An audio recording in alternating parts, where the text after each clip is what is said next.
Hola, som la Núria Planells I la Martina Canal. i avui us parlarem de La por a parlar en públic. Tots hem tingut por a parlar en públic alguna vegada, cert, Martina? Cert, pots tenir por a moltes coses, com per exemple equivocar-te. Tots ens equivoquem, com per exemple nosaltres gravant el Perquè jo vídeo. estic així i tu estàs en plan... És que ja no puc. Torna a passar. No podrem, Núria. Jo faig així. I està al revés. El pròxim Però cop... no, que estava fent coses rares també. I fer vídeo, el pròxim cop... M'estava posant per... Marina, calles una vegada. He dit consells. Tots hem tingut por a parlar en públic.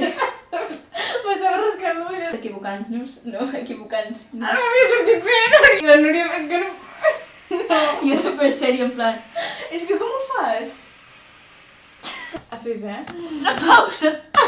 Si no us ho creieu, aquí teniu uns vídeos nostres mentre... Per què no s'ho haurien de creure? També podem tenir por que ens jutgin.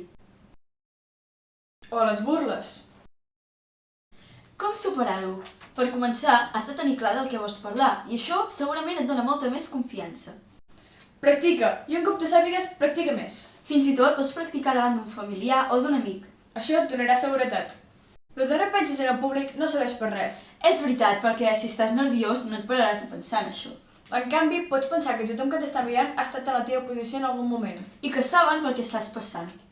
I fins aquí el nostre vídeo. El pròxim cop que hagueu de parlar en públic ja sabreu què fer. Quan hagis de fer una presentació o alguna semblant, pensa en els nostres consells. Adeu!